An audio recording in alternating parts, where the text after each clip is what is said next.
Everyone, வணக்கம். இது இந்தியாவின் நம்பர் 1 டீலர் வசந்த் அண்ட் கோ வழங்கும் கிச்சன் கில்லாடிகள்.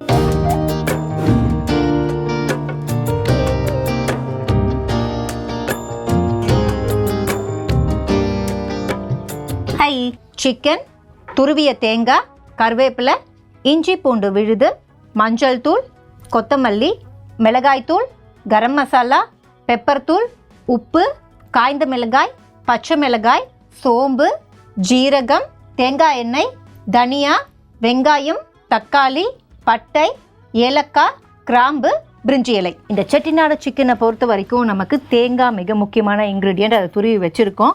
ஸோ அதுக்கு முன்னாடி நம்ம இப்போது குக் பண்ணுறதுக்கு முன்னாடி அரைக்க வேண்டியதோ இல்லை மேரினேட் பண்ண வேண்டியதோ இருக்கலாம். மேரினேட் பண்ண. ஓகே, ஸோ என்ன பண்ண போகிறோம்? பவுல் இருக்குது. மேரினேஷனுக்கு என்னென்ன எடுத்துக்க போகிறோம்? சிக்கன் போட்டுக்கலாம்.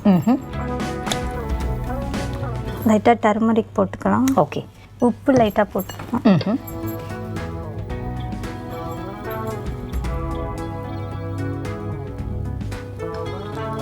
அப்புறம் ரெட் சில்லி பவுடர் கொஞ்சம் போடுறோம். எல்லாமே ரொம்ப கம்மியாக யூஸ் பண்ணுறோமே, இது போதுமா? இது வந்து நம்ம மசாலாஸ் பண்ணுறதுனால இது கொஞ்சம் ஓகே. மறுபடியும் அங்கே நம்ம மசாலா பண்ணணும், அதனால கொஞ்சம் இது மேக்னெட்காக நம்ம போட்டுக்கலாம்.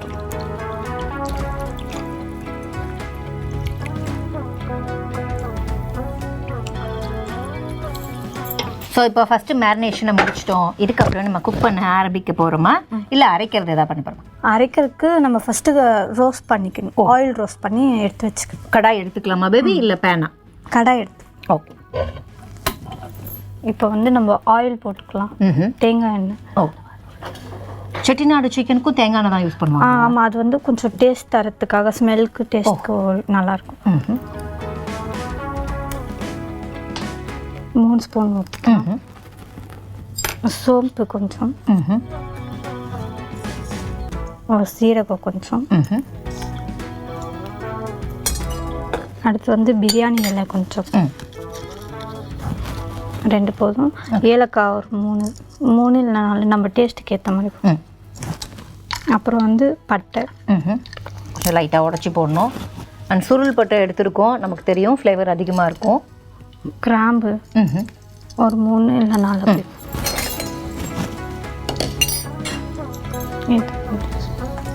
நிறைய விஷயங்கள் ஃப்ளேவருக்காக போட்டிருக்கோம், பட் அந்த ஃப்ளேவரை இன்னும் ஃபீல் பண்ணல. ஸோ கொஞ்சம் சூடாகணும். சூடாகிடுச்சுன்னா அந்த ஃப்ளேவர் ஃபீல் பண்ணுவோம். பேபி அதுக்கப்புறம் இதை அரைக்க போகிறோமா? ஆமாம். வேறு எதாவது ஆட் பண்ண போகிறோமா? தேங்காய், துருவின தேங்காய் போட்டுக்கணும். ஓகே, தனியா கொஞ்சம் குக் ஆனதுக்கப்புறம் போடுவோம்ல. தனியா போட்டு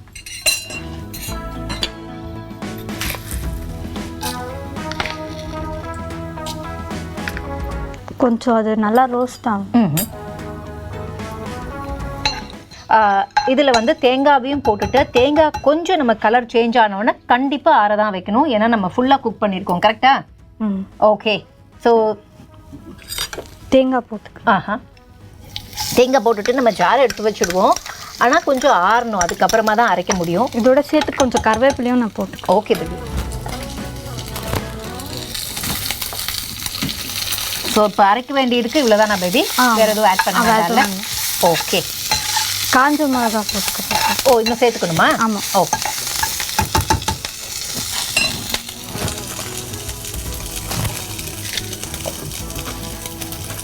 ஒரு 4-5 ஏன்னா ஸ்பைஸ்க்காக கொஞ்சம். உடைக்க போகிறீங்களா இல்லை கட் பண்ணல? கட் பண்ணி அப்படியே பிச்சு போட்டு.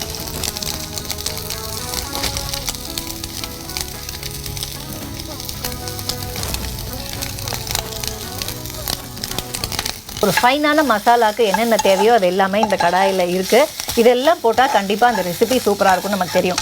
ஸோ இப்போது நமக்கு தேங்காய் கொஞ்சம் கலர் மாறணும், அதுக்கப்புறம் இது ஆறணும். ஆறுனதுக்கப்புறம் அரைக்க போகிறோம்னு சொல்லிட்டாங்க. அதானே பண்ண போகிறோம் பேபி?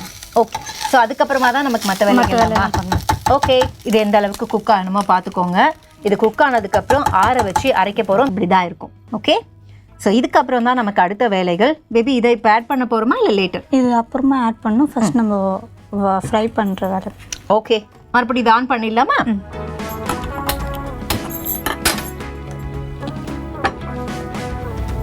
ஃபைன். இதில் என்னென்ன ஆட் பண்ண போகிறோம்? மறுபடியும் தேங்காய் எண்ணெய் யூஸ் பண்ணிக்கலாம்.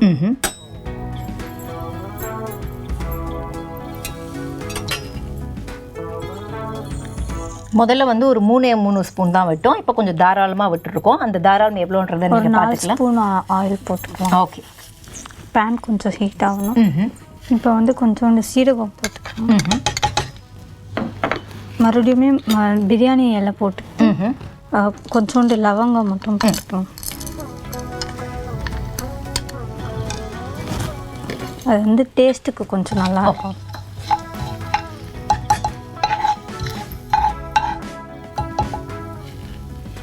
பச்சை மிளகா கொஞ்சம் ஒரு பச்சை மிளகா. ஓகே. இப்போ நல்லா நறுக்கி வச்சுருக்கோம். அதை போட்டு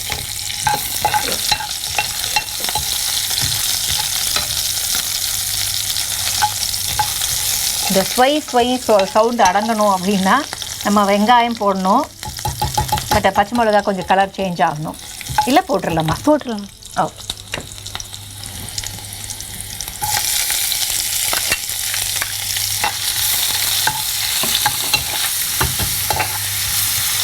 கொஞ்சம் சிம் பண்ணிக்கலாம். ஃபுல்லாக கொஞ்சம் இந்த சைட் திருப்பினீங்கன்னா ஓகே. ஸோ வெங்காயம் வதங்கணும். அதுக்கப்புறம் சால்ட் போட போகிறோம். கண்டிப்பாக தக்காளி வதங்கிறதுக்கும் டைம் எடுக்கும். அதனால் அந்த டைமை கொடுத்துட்டு தான் நமக்கே தெரியும் அடுத்த வேலையை நம்ம பண்ண முடியும். லைட்டாக டேஸ்ட்டுக்கு ஏற்ற மாதிரி ஆனியன் வதக்கிறதுக்காக நம்ம லைட்டாக உப்பு போட்டுக்கலாம்.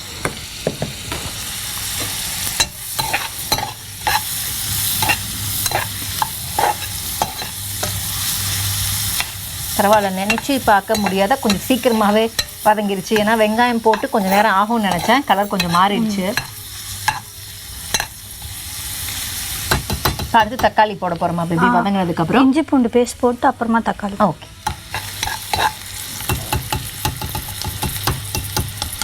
நம்ம இஞ்சி பூண்டு பேஸ்ட் போட்டு ஒரு 1/2 ஸ்பூன் இஞ்சி பூண்டு பேஸ்ட்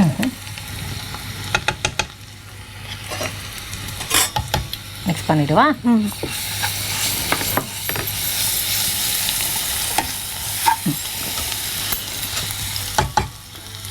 இதில் கொஞ்சம் காஞ்ச மிளகா கூட போட்டு 3 எடுத்துக்கிறேன்.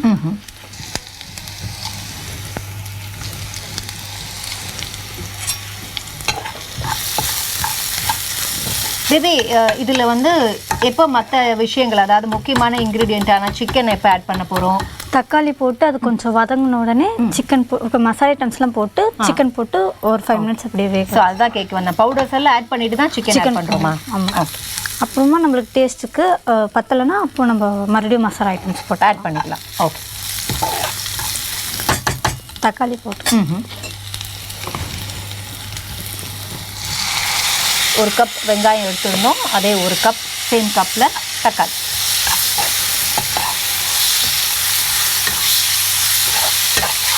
ஏதாவது லிட் போட்டு மூடி வைக்கணுமா பேபி? இல்லை அப்படியே ஆகிடுமா? ஒரு 5 மினிட்ஸ் கழிச்சு லிட் போட்டு மூடிக்கலாம். அப்போ தான் கொஞ்சம் தக்காளி வேகும்.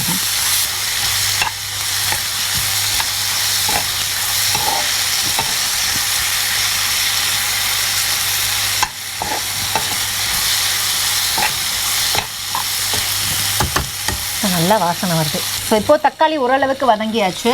இப்போ கொஞ்சோண்டு மஞ்சள் போட்டுக்கோங்க.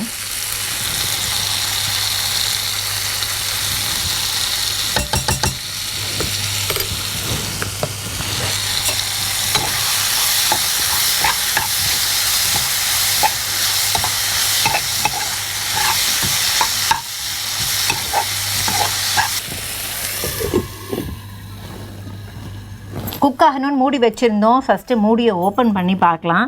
ஏன்னா லைட்டாக ட்ரை ஆன மாதிரி தெரியுது. பேபி போதுமா? போதும். இப்போ நம்ம சும்மா அப்படி கலக்கிட்டு சிக்கன் போட்டுக்கலாம்.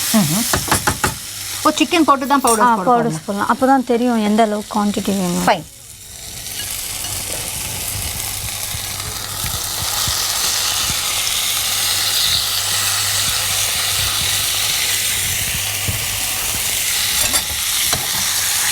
சிக்கன் நல்லாவே மேரினேட் ஆகிருக்குல்ல, அந்த கலரே மாறி இருக்கு.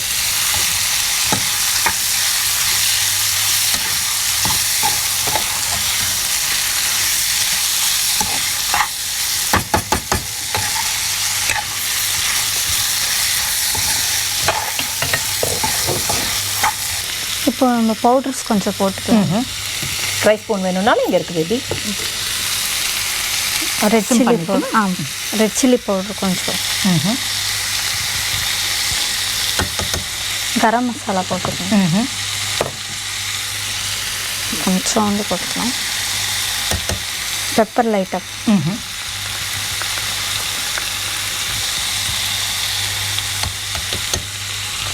உப்பு கொஞ்சம் போட்டு,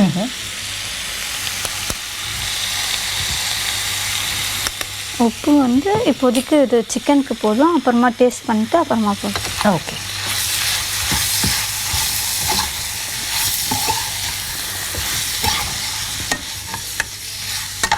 ஸோ இதில் மசாலாஸ் எல்லாம் நம்ம ஆட் பண்ணிட்டோம். இதுக்கப்புறம் வாட்டர் ஆட் பண்ணுவோம், கண்டிப்பாக இந்த கிரேவி ஆட் பண்ணுவோம். இல்லை பேபி அது வரைக்கும் இது கொஞ்சம் குக் ஆகணுமா? இல்லை மேம், ஒரு 5 minutes கழிச்சு நம்ம அதை போட்டுருவோம். ஓகே. செட்டிநாடு பேஸ்ட்டை வந்து நம்ம அப்ளை பண்ணிட்டோம்.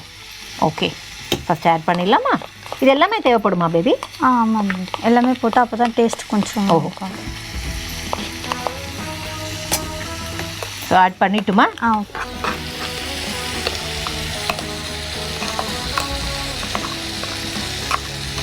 இதில் கொஞ்சம் வாட்டர் வேணும்னா ஆட் பண்ணிவிட்டு கூட போட்டுக்கலாம். ஏன்னா திக் பேஸ்ட்டாக இருக்கும்போது அது வராது. சம் வாட்டர் ஆட் பண்ணுவோம். அண்ட் ஃபுல் சிம் பண்ணிட்டேன்.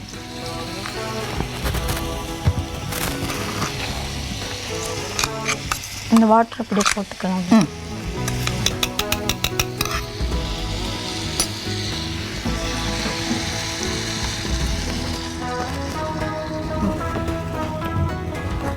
கலக்கி விட்டுருவோம்.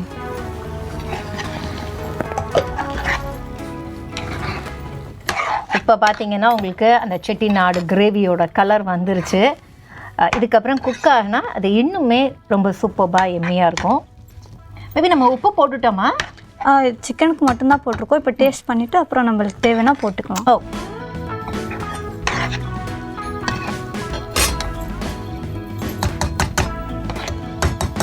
கொஞ்சம் ஹை பண்ணட்டுமா?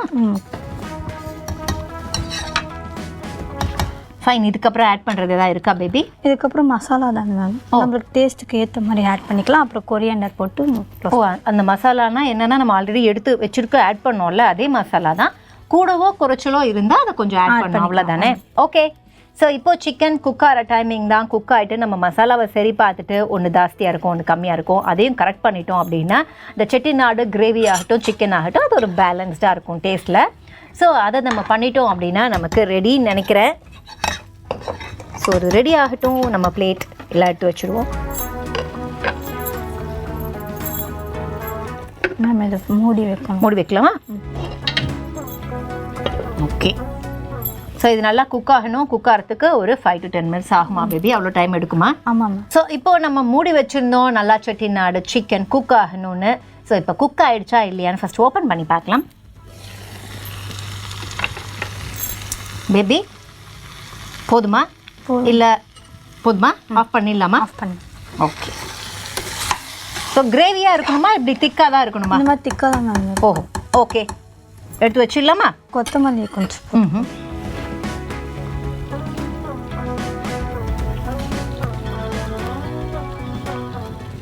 இப்போ நம்ம கொத்தமல்லி தூவியாச்சு. கொத்தமல்லி தூவினதுக்கு அப்புறம் எடுத்து வைக்கிறது தான் வேலை. அதை நான் பண்ணட்டுமா பேபி?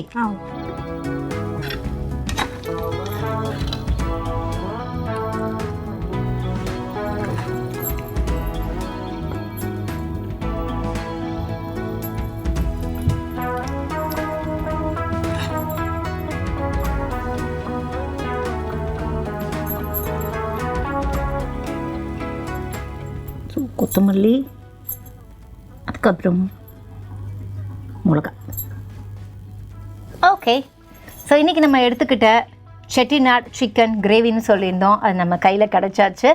இதுக்கான ரீகேப்பை இப்போ போயிடலாம். பிரிஞ்சி இலை, பட்டை, கிராம்பு, கொஞ்சம் ஏலக்காய், இது எல்லாமே நல்லா பொரிஞ்சதுக்கப்புறம் காஞ்ச மிளகாய், கருவேப்பிலை, தனியா, சோம்பு, அதுக்கப்புறம் இதெல்லாம் நல்லா பொரிஞ்சதுக்கப்புறம் துருவிய தேங்காய் அதையும் போட்டு குக் ஆனதுக்கப்புறம் ஆறுனதுக்கப்புறம் ஜாரில் கொஞ்சம் தண்ணி ஊற்றி ஃபைன் பேஸ்ட்டாக அரைச்சிக்கிட்டோம்.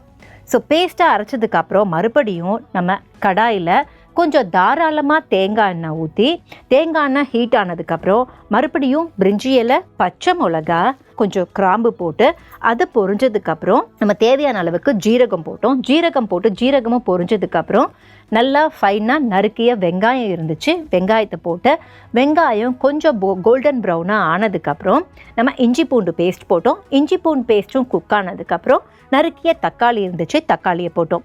தக்காளி நல்லா குக்காகி மசிஞ்சதுக்கப்புறம் சிக்கனை கொஞ்சம் மிளகாத்தூள், கொஞ்சம் மஞ்சள் தூள், உப்பு இது எல்லாத்தையும் போட்டு ஃபைனாக மேரினேட் பண்ணி வச்சுருந்தோம்ல, அந்த சிக்கனை போட்டோம். அந்த சிக்கன் போட்டுட்டு மஞ்சள் தூள், மிளகாத்தூள், கரம் மசாலா, மிளகுத்தூள் இது எல்லாத்தையும் போட்டு உப்பையும் சரி பார்த்துட்டு நல்லா கொஞ்சம் குக் ஆனதுக்கப்புறம் நம்ம ஆல்ரெடி செட்டிநாடு மசாலாக்காக அரைச்சி வச்சுருந்தோம்ல, அந்த மசாலாவையும் ஆட் பண்ணி கொஞ்சம் தண்ணியும் ஆட் பண்ணி மூடி வச்சிட்டோம். மற்றபடி நீங்கள் கொத்தமல்லி தூவி இறக்கிட்டிங்கன்னா வேலை முடிஞ்சிருச்சு.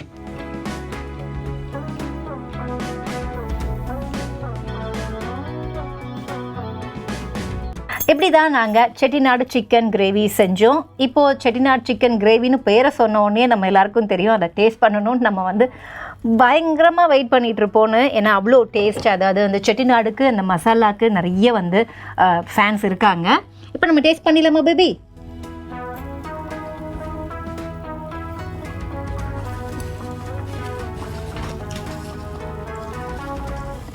ஓகே, ரொம்ப ரொம்ப எம்மியா அந்த மசாலாலாம் நம்ம சாப்பிடும்போது என்ன ஆகும்னா நம்ம நர்வஸ் எல்லாம் போயிட்டு அப்படி தட்டி எடுப்போம் அப்படிம்பாங்கல்ல, அது மாதிரி இருக்குது. பேபி இப்போ இந்த செட்டிநாடு மசாலா அப்படின்னு நம்ம சொல்லுவோம்ல, அது எல்லா மசாலாவும் நம்ம யூஸ் பண்ணியிருக்கோமா இன்னைக்கு?